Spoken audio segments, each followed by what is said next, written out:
semuanya, di video kali ini kita akan membahas materi struktur dan karakteristik lapisan bumi. Nah, secara kimia, bumi terbagi dalam 3 lapisan, yaitu lapisan inti, lapisan mantel, dan lapisan kerak. Silikat merupakan material penyusun kerak dan mantel, sedangkan besi sebagai material penyusun inti. Sedangkan secara fisik, bumi terbagi menjadi 5 lapisan, yaitu lapisan inti dalam, lapisan inti luar, lapisan mesosfer, lapisan astenosfer, dan lapisan litosfer. Kelima lapisan tersebut dibedakan dalam bentuk fisiknya, yaitu padat dan cair.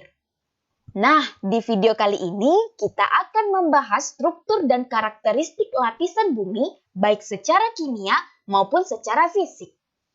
Kita masuk ke lapisan bumi yang pertama, kerak bumi. Kerak bumi adalah lapisan bumi paling luar, paling dingin, dan keras dari bagian-bagian bumi lainnya.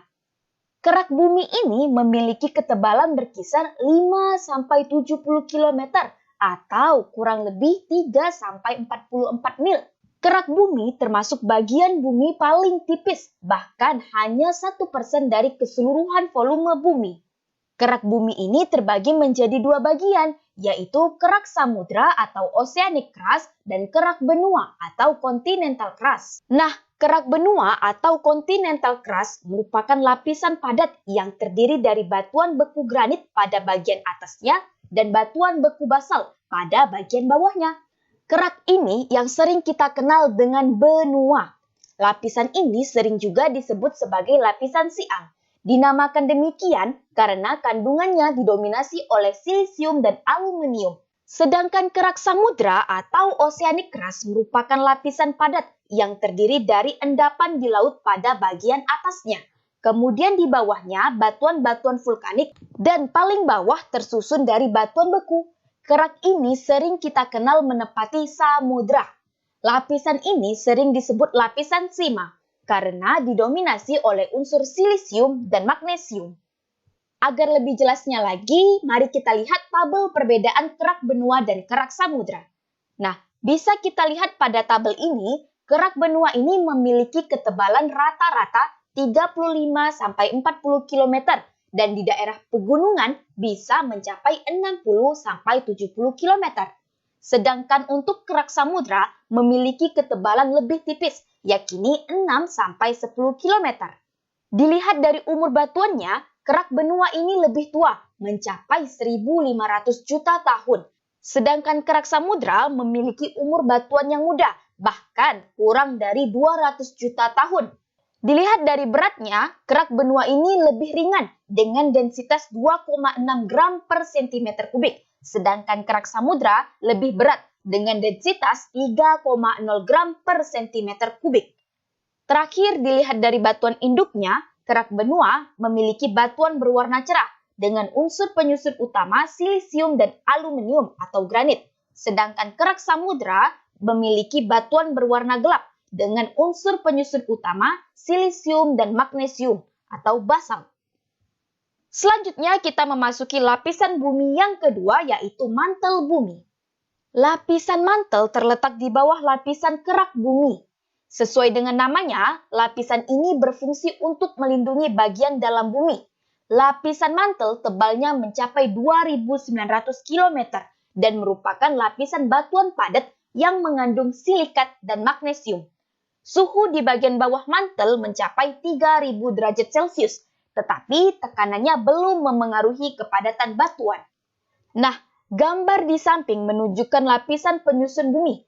Pada gambar tersebut terlihat bahwa lapisan mantel terdiri dari 3 lapisan, yaitu litosfer, astenosfer, dan mesosfer. Ketiga lapisan tersebut memiliki sifat fisik dan kimia yang berbeda. Penjelasan mengenai ketiga lapisan tersebut secara lengkap diuraikan sebagai berikut. Yang pertama, litosfer. Menurut Plummer dalam Physical Geology tahun 2010, yang dimaksud dengan litosfer adalah lapisan bumi yang terdiri dari kerak bumi, crust, dan mantel bagian atas, uppermost mantle. Sedangkan lapisan di bawahnya adalah lapisan yang materialnya cair atau yang kita sebut dengan astenosfer. Nah, penyusun utama lapisan litosfer adalah batuan yang terdiri dari campuran antar mineral sejenis atau tidak sejenis yang saling terikat secara gembur atau padat. Induk batuan pembentuk litosfer adalah magma, yaitu batuan cair pijar yang bersuhu sangat tinggi dan terdapat di bawah kerak bumi. Magma akan mengalami beberapa proses perubahan sampai menjadi batuan beku, batuan sedimen, dan batuan metamorf. Selain itu, litosfer sendiri memegang peranan penting dalam kehidupan tumbuhan. Tanah bisa terjadi jika batuan di litosfer mengalami degradasi, erosi, maupun yang kedua, astenosfer. Astenosfer berasal dari kata asteno yang berarti lemah atau lambat. Astenosfer memanjang dari sekitar 100 sampai 700 km di bawah permukaan bumi. Tersusun dari material yang digambarkan seperti plastik, hampir berbentuk cair. Hal tersebut berbeda jauh dengan lapisan di atasnya, litosfer, yang bertekstur kasar dan kuat. Ciri atau sifat tersebut disebabkan karena interaksi suhu dan tekanan pada material astenosfer.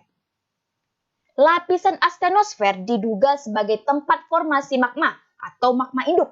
Tingginya suhu di lapisan ini mencapai antara 1.400 derajat Celcius sampai 3.000 derajat Celcius yang menyebabkan semua materi dalam keadaan cair atau semi cair. Yang ketiga, mesosfer. Mesosfer merupakan lapisan yang terletak di bawah lapisan astenosfer. Lapisan ini tebalnya 2.400 sampai 2.900 km. Mesosfer tersusun dari campuran batuan basalt dan besi. Secara fisik, material mesosfer bersifat padat. Nah, lapisan bumi yang terakhir atau yang paling dalam adalah inti bumi. Lapisan inti atau disebut juga barisfer. Lapisan inti terdiri dari inti dalam yang padat dan inti luar yang berbentuk liquid. Inti dalam komposisinya berupa besi atau ferrum dan nikel atau nikulum, sehingga disebut juga lapisan nife. Inti luar komposisinya berupa besi dan silikat. Inti bumi ini memiliki jari-jari setebal 3.470 km dan batas luarnya kurang lebih 2.900 km. Inti dalam dan inti luar dipisahkan oleh lapisan peralihan setebal 140 km. Inti bumi dibungkus oleh mantel yang berkomposisi kaya magnesium. Inti dan mantel dibatasi oleh Gutenberg discontinuity. Baiklah, itulah tadi penjelasan mengenai struktur dan karakteristik lapisan bumi. Terima kasih telah menonton video ini. Sampai jumpa di video selanjutnya. Bye-bye!